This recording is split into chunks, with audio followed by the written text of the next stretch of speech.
ನಮಸ್ತೆ ಸ್ನೇಹಿತರೆ, welcome to Nexus Kannada YouTube channel. ಇವತ್ತಿನ ಫಸ್ಟ್ ಅಪ್ಡೇಟ್ ಬಂದ್ಬಿಟ್ಟು ಅನನ್ಯ ಭಟ್ ಬಗ್ಗೆ. ಅನನ್ಯ ಭಟ್ ಅವರಮ್ಮ ಇವತ್ತು IPS ಆಫೀಸಿಗೆ ಒಬ್ರು ಲಾಯರ್ ಜೊತೆ ಹೋಗಿ ಕಂಪ್ಲೇಂಟ್ ಕೊಟ್ಟಿಯಾರಂತೆ. ಅನನ್ಯ ಭಟ್ ಯಾರು ಅಂತ ಕೇಳೋದಾದ್ರೆ, ಇದು 2003 ನಡೆದಿರುವಂಥ ಒಂದು ಘಟನೆ. ಅನನ್ಯ ಭಟ್ ಅವರಿಗೆ 21 ವರ್ಷ ಮತ್ತು ಅವರು MBBS ಮಾಡ್ತಾ ಇದ್ರಂತೆ ಮಣಿಪಾಲಲ್ಲಿ. ಸೊ ಒಂದಿನ ಅವರು ಮತ್ತೆ ಅವ್ರ ಫ್ರೆಂಡ್ಸು ಧರ್ಮಸ್ಥಳ ಟೆಂಪಲ್ ನೋಡೋಕ್ಕೆ ಅಂತ ಬಂದಿದ್ದಾರೆ. ಅನನ್ಯ ಭಟ್ ಅವರನ್ನು ಅಲ್ಲೇ ಟೆಂಪಲಲ್ಲೇ ಬಿಟ್ಟು ಅವ್ರ ಫ್ರೆಂಡ್ಸು ಬಟ್ಟೆ ತೊಗೊಂಬರ್ತೀನಿ ಅಂತ ಹೋಗಿದ್ದಾರೆ. ಮತ್ತೆ ವಾಪಸ್ ಅವ್ರ ಫ್ರೆಂಡ್ಸು ಬಟ್ಟೆ ತೊಗೊಂಡು ವಾಪಸ್ ಟೆಂಪಲ್ ಹತ್ರ ಬಂದಾಗ ಅನನ್ಯ ಭಟ್ ಅವ್ರು ಇಲ್ಲ. ಕೊನೆಗೆ ಅವ್ರ ಅಮ್ಮಂಗೆ ವಿಷಯ ತಲುಪಿಸಿದ್ದಾರೆ. ಅವಾಗ ಅವರಮ್ಮ ಕಲ್ಕತ್ತಾದಲ್ಲಿ ಇದ್ರಂತೆ. ಅವರಮ್ಮ CBIಗೆ ಕೆಲಸ ಮಾಡ್ತಾರೆ ಸ್ಟೆನೋಗ್ರಾಫರ್ ಆಗಿ. ಕೊನೆಗೆ ಅವ್ರ ಅಮ್ಮಂಗೆ ವಿಷಯ ತಲುಪಿಸಿದ್ದಾರೆ. ಅವರಮ್ಮ ಧರ್ಮಸ್ಥಳಕ್ಕೆ ಬಂದಿದ್ದಾರೆ. ಮತ್ತು ಅಲ್ಲಿ ಅವ್ರ ಮಗಳನ್ನ ಹುಡುಕಿದ್ದಾರೆ. ಬಟ್ ಅವ್ರ ಮಗಳು ಸಿಕ್ಕಿಲ್ಲ. ಕೊನೆಗೆ ಯಾರೋ ಒಂದು 4 ಜನ ಬಂದು ಅವ್ರ ಅಮ್ಮನ್ನ ಕರ್ಕೊಂಡು ಹೋಗಿ ಬೆದರಿಸಿದಾರಂತೆ. ನಿಮ್ಮ ಮಗಳನ್ನ ಹುಡುಕ್ಬೇಡಿ, ಹೆಂಗೆ ಬಂದರೆ ಹಂಗೆ ವಾಪಸ್ ಹೋಗಿ ಅಂತ ಬೆದರಿಸಿದ್ದಾರೆ. ಕೊನೆಗೆ ಅವ್ರ ಅಮ್ಮಂಗೆ ತಲೆಗೆ ಹೊಡೆದು ಅವ್ರನ್ನ ಕೋಮಾ ಕಳಿಸಿದ್ದಾರೆ. ಅವರಮ್ಮ 2-3 ತಿಂಗಳು ಕೋಮಾದಲ್ಲಿದ್ರಂತೆ. ಕೋಮಾಯಿಂದ ವಾಪಸ್ ಬಂದಿದ್ದಾರೆ. ಕೊನೆಗೆ ಹೋಗಿ ಪೊಲೀಸ್ ಕಂಪ್ಲೇಂಟ್ ಕೂಡ ಕೊಟ್ಟಿದ್ದಾರೆ. ಬಟ್ ಏನು ಯೂಸ್ ಆಗಿಲ್ಲ. ಸೊ ಹಂಗಾಗಿ ಇವಾಗ SP ಆಫೀಸ್ಗೆ ಹೋಗಿ ಕಂಪ್ಲೇಂಟ್ ಕೂಡ ಕೊಟ್ಟಿದ್ದಾರೆ. ನೀವೇನಾದರೂ ಅನನ್ಯ ಭಟ್ ಕೇಸ್ ಬಗ್ಗೆ ಕಂಪ್ಲೀಟ್ ಡೀಟೇಲ್ಸ್ ಬೇಕಂದರೆ ನಾನು ವೀಡಿಯೋಸ್ ಲಿಂಕ್ ಡಿಸ್ಕ್ರಿಪ್ಷನ್ ಕೊಟ್ಟಿರ್ತೀನಿ, ಅಲ್ಲೋಗಿ ನೀವು ಚೆಕ್ ಮಾಡ್ಬೋದು. ನೆಕ್ಸ್ಟ್ ಅಪ್ಡೇಟ್ ಬಂದ್ಬಿಟ್ಟು ಯೂಟ್ಯೂಬರ್ ಆದಂತಹ ಸ್ಯಾಮ್ ಸಮೀರ್ ಅವ್ರ ಬಗ್ಗೆ. ಸ್ಯಾಮ್ ಸಮೀರ್ ಅವರು ನಿನ್ನೆ ಪ್ರೈಮ್ ಮಿನಿಸ್ಟರ್ ಆದಂತಹ ಮೋದಿಜಿ ಅವ್ರ ಹತ್ರ ಒಂದು ರಿಕ್ವೆಸ್ಟ್ ಮಾಡ್ಕೊಂಡಿದ್ದಾರೆ. ಆ ವಿಡಿಯೋ ನಾನು ಹಾಕ್ತೀನಿ, ನೀವು ನೋಡ್ಕೊಂಡ್ಬಿಟ್ಟು ಬನ್ನಿ. Namaste Modi, I'm speaking as a common person with a lot of pain in my heart. It's been 12 years and Saujanya, 17-year girl, has not received justice. People here in Karnataka are losing hope, so we request you from bottom of our heart to please take action and help us get justice for Saujanya. We trust you, Modi ji. Let the truth win. Justice for Saujanya. ಅಷ್ಟೇ ಅಲ್ಲ, Sam Sameer ಅವರು letter ಕೂಡ ಕಳಿಸಿ ಅಂತ ಎಲ್ಲರ ಹತ್ರ request ಮಾಡ್ಕೊಂಡಿದ್ದಾರೆ.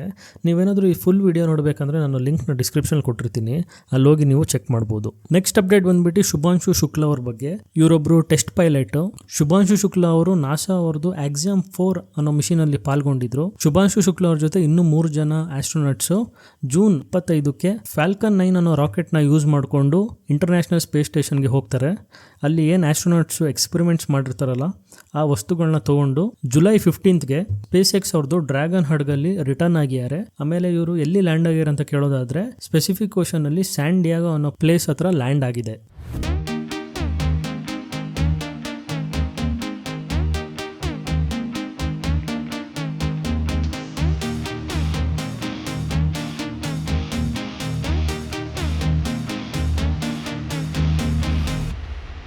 Next update ಬಂದ್ಬಿಟ್ಟು ಇಲಾನ್ ಮಸ್ಕ್ ಅವ್ರದ್ದು ಟೆಸ್ಲಾ ಬಗ್ಗೆ. ಭಾರತದ ಮೊದಲ ಟೆಸ್ಲಾ ಶೋರೂಮ್ ಮುಂಬೈಯಲ್ಲಿ ಓಪನ್ ಆಗಿದೆ. ಕಾರಿಂದು ಸ್ಟಾರ್ಟಿಂಗ್ ಪ್ರೈಸ್ ನೋಡೋದಾದ್ರೆ 60 lakhs ಇಂದ ಸ್ಟಾರ್ಟ್ ಆಗುತ್ತಂತೆ. ಸೊ ಇದೇನು 60 lakhs ಸ್ಟಾರ್ಟಿಂಗ್ ಪ್ರೈಸ್ ಇಟ್ಟಿದಾರಲ್ಲ, ಕಂಪೇರ್ ಟು USA ಮತ್ತೆ ಜರ್ಮನಿ ನೋಡೋದಾದ್ರೆ ಇಂಡಿಯಾದಲ್ಲಿ ಪ್ರೈಸಿಂಗ್ ಸ್ವಲ್ಪ ಜಾಸ್ತಿ ಇದೆ ಅಂತೆ. ಯಾಕಂದ್ರೆ ಹೈ ಇಂಪೋರ್ಟ್ ಡ್ಯೂಟೀಸ್ ಇಂದ ಇಂಡಿಯಾದಲ್ಲಿ ಪ್ರೈಸ್ ಜಾಸ್ತಿ ಇದೆ ಅಂತೆ. ನೆಕ್ಸ್ಟ್ ಅಪ್ಡೇಟ್ ಬಗ್ಗೆ ಮಾತಾಡೋದಾದ್ರೆ, ನಾವು ಸಿಗರೇಟ್ ಅಲ್ಲಿ ಏನು ವಾರ್ನಿಂಗ್ಸ್ ನೋಡ್ತೀವಲ್ಲ, smoking is injurious to health ಅಂತ. ಸೊ ಇದೇ ರೀತಿ ಎಣ್ಣೆಯಲ್ಲಿ ಕರೆದಿರೋಂಥ ಫುಡ್ ಮತ್ತೆ ಶುಗರ್ ಯಾವುದ್ರಲ್ಲಿ ಜಾಸ್ತಿ ಇರುತ್ತಲ್ಲ ಅಂಥ ಫುಡ್ಗಳಿಗೂ ಕೂಡ ವಾರ್ನಿಂಗ್ ಲೇಬಲ್ ಕೊಡ್ತಾರಂತೆ. ಯಾಕಂದರೆ ಇಂಥ ಫುಡ್ಗಳಲ್ಲಿ ಹೆಲ್ತ್ ರಿಸ್ಕ್ ತುಂಬಾ ಜಾಸ್ತಿ ಇರುತ್ತೆ ಹಾರ್ಟಿಗೆ. ಸೊ ಹಾಗಾಗಿ ಶುಗರ್ ರಿಚ್ ಮತ್ತು ಡೀಪ್ ಫ್ರೈಡ್ ಫುಡ್ಗಳ ಮೇಲೆ ವಾರ್ನಿಂಗ್ ಲೇಬಲ್ ಕೊಡ್ತಾರಂತೆ. ಇದು ಇಂಡಿಯನ್ ಹೆಲ್ತ್ ಮಿನಿಸ್ಟ್ರಿ ಹೇಳಿರೋದು. ಮತ್ತು ಇನ್ನೊಂದೇನೆಂದರೆ, ಇದು ಲೇಬಲ್ಸ್ ಎಲ್ಲೆಲ್ಲಿ ಹಾಕ್ತಾರೆ ಅಂತ ನೋಡೋದಾದರೆ ಹಾಸ್ಪಿಟಲ್ಸ್ ಆಗಿರ್ಬೋದು, ಸ್ಕೂಲ್ಸ್ ಆಗಿರ್ಬೋದು, ಮತ್ತು ಕೆಫೆ ಆಗಿರ್ಬೋದು. ಸೊ ಇಲ್ಲೆಲ್ಲ ಈ ಲೇಬಲ್ಸ್ನ ನೀವು ನೋಡ್ಬೋದು. ಸೊ ಈ ಫುಡ್ಗಳನ್ನ ಏನು ಬ್ಯಾನ್ ಏನು ಮಾಡ್ತಾ ಇಲ್ಲ. ಇಂಥ ಫುಡ್ಗಳನ್ನ ನೀವು ಕನ್ಸ್ಯೂಮ್ ಮಾಡೋದ್ರಿಂದ ನಿಮ್ಮ ಹೆಲ್ತ್ಗೆ ಸ್ವಲ್ಪ ಇಶ್ಯೂಸ್ಗಳಾಗ್ಬೋದು.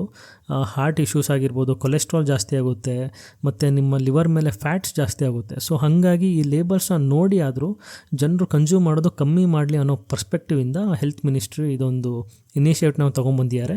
ಇದೊಂದು ಒಳ್ಳೆ ಇನಿಷಿಯೇಟಿವ್ ಅಂತಲೇ ಹೇಳ್ಬೋದು. ನೆಕ್ಸ್ಟ್ ಅಪ್ಡೇಟ್ ಬಂದ್ಬಿಟ್ಟು ರಾಮಾಯಣ ಮೂವಿ ಬಗ್ಗೆ. ನಾನು ಲಾಸ್ಟ್ ವೀಡಿಯೋದಲ್ಲಿ ಹೇಳಿದ್ದೆ ರಾಮಾಯಣ ಮೂವಿ ಬಜೆಟ್ ಬಂದ್ಬಿಟ್ಟು 1600 crores ಆಗ್ಬೋದು ಅಂತ. ಪಾರ್ಟ್ 1 ಮತ್ತು ಪಾರ್ಟ್ 2 ಎರಡೂ ಸೇರಿ 1600 crores ಆಗುತ್ತೆ ಅಂತ. ಬಟ್ ರಾಮಾಯಣ ಮೂವಿ ಪ್ರೊಡ್ಯೂಸರ್ ಆದಂತಹ ನಮಿತ್ ಮಲ್ಹೋತ್ರಾ ಅವರು ರೀಸೆಂಟ್ಲಿ ಒಂದು ಇಂಟರ್ವ್ಯೂನ ಕೊಡ್ತಾರೆ. ಸೊ ಅದರಲ್ಲಿ ಇಂಟರ್ವ್ಯೂವರ್ ಕೇಳ್ತಾರೆ, ಸೊ ರಾಮಾಯಣ ಮೂವಿ ಬಜೆಟ್ ಎಷ್ಟು ಆಗ್ಬೋದು ಅಂತ. ಸೊ ಅದಕ್ಕೆ ನಮಿತ್ ಮಲ್ಹೋತ್ರಾ ಅವರು 500 million ಆಗ್ಬೋದು ಅಂತ ಹೇಳಿದ್ದಾರೆ. 500 million ಅಲ್ಲ, 500 millionಕ್ಕಿಂತ ಜಾಸ್ತಿನೂ ಆಗ್ಬೋದು ಅಂತ ಹೇಳಿದ್ದಾರೆ. ನೀವೇನಾದರೂ ಇಂಡಿಯನ್ ರುಪೀಸಲ್ಲಿ ಕನ್ವರ್ಟ್ ಮಾಡೋದಾದರೆ 4,000 ಕೋಟಿ ಆಗುತ್ತೆ. ಪಾರ್ಟ್ 1 ಮತ್ತು ಪಾರ್ಟ್ 2 ಎರಡೂ ಸೇರಿ 4,000 ಕೋಟಿಲಿ ನಿರ್ಮಾಣ ಆಗ್ತಾ ಇದೆ ಅಂತೆ. ಸೊ ಇದೊಂದು ಇಂಡಿಯಾದಲ್ಲಿ ಹಿಸ್ಟ್ರಿನೇ ಕ್ರಿಯೇಟ್ ಮಾಡುತ್ತೆ ಅಂತ ಹೇಳ್ಬೋದು. ನೆಕ್ಸ್ಟ್ ಅಪ್ಡೇಟ್ ಬಂದ್ಬಿಟ್ಟು SM ರಾಜು ಅವ್ರ ಬಗ್ಗೆ. ಸ್ಟಂಟ್ ಮ್ಯಾನ್ SM ರಾಜು ಅವ್ರದ್ದು ಡೆತ್. ಹೌದು, ಇವರು ವೆಟ್ಟಿಯಾಮ್ ಅನ್ನೋ ಒಂದು ಮೂವಿಲಿ ಸ್ಟಂಟ್ ಮ್ಯಾನ್ ಆಗಿ ಕೆಲಸ ಮಾಡ್ತಾಯಿದ್ರು. ಸೊ ಕಾರು ಸೀದಾ ಬಂದು ಪಲ್ಟಿಯಾಗಿ ಬೀಳೋ ಅಂಥ ಒಂದು ಸೀನ್ನ ಇವರು ಶೂಟ್ ಮಾಡ್ತಾಯಿದ್ರು. ಆ ಟೈಮಲ್ಲಿ ಇವ್ರದ್ದು ಆಕ್ಸಿಡೆಂಟ್ ಆಗಿದೆ. ಪೊಲೀಸ್ ಅವರು ಡೈರೆಕ್ಟರು, ಪ್ರೊಡ್ಯೂಸರು ಮತ್ತು ಸ್ಟಂಟ್ ಕೊರಿಯೋಗ್ರಾಫರ್ ಮೇಲೆ ಕೇಸ್ ರಿಜಿಸ್ಟರ್ ಮಾಡಿದ್ದಾರೆ. ಆಕ್ಟರ್ ವಿಶಾಲ್ ಕೂಡ ರಿಯಾಕ್ಟ್ ಮಾಡಿದ್ದಾರೆ, ಇದು ತುಂಬಾನೇ ಕಷ್ಟ ಡೈಜೆಸ್ಟ್ ಮಾಡೋಕ್ಕೆ ಅಂತ.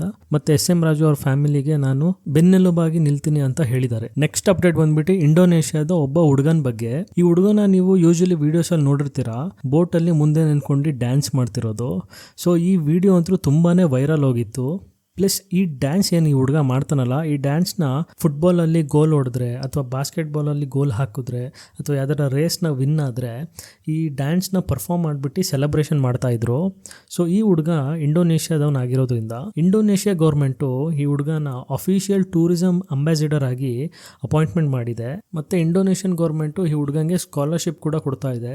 ನೋಡಿ, ಒಂದು ಡ್ಯಾನ್ಸು ಈ ಹುಡುಗನ ಜೀವನನೇ ಬದಲಾಯಿಸ್ತು ಅಂತ ಹೇಳ್ಬೋದು. ನೆಕ್ಸ್ಟ್ ಅಪ್ಡೇಟ್ ಬಂದ್ಬಿಟ್ಟು ಕೆನಡಾದಲ್ಲಿ ಒಬ್ರು ಕಪಲ್ಲು ಪಬ್ಲಿಕ್ ಅಲ್ಲಿ ಕಸ ಹಾಕ್ತಿರೋಂಥ ಒಂದು ವಿಡಿಯೋ ತುಂಬಾನೇ ವೈರಲ್ ಹೋಗ್ತಾ ಇದೆ.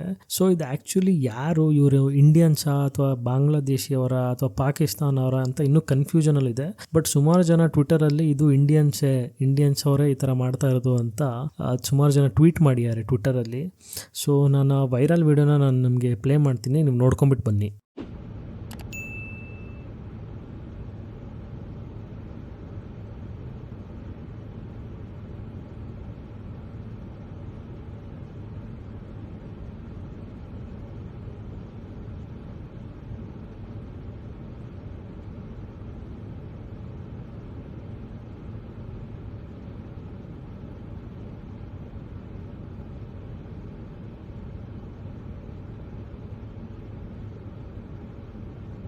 ಇದಾಗಿತ್ತು ಇವತ್ತಿನ ಟಾಪ್ ಟ್ರೆಂಡಿಂಗ್ ನ್ಯೂಸ್. ನೀವೇನಾದರೂ ನಮ್ಮ ವಿಡಿಯೋನ ಲೈಕ್ ಮಾಡಿಲ್ಲ ಅಂದರೆ ಈ ಕೂಡ ಲೈಕ್ ಮಾಡಿ, ಶೇರ್ ಮಾಡಿ, ಸಬ್ಸ್ಕ್ರೈಬ್ ಮಾಡಿ ಮತ್ತು ಬೆಲ್ ಐಕನ್ನ ಒತ್ತಿ ಅಂತ ಹೇಳ್ತಾ ಥ್ಯಾಂಕ್ ಯು.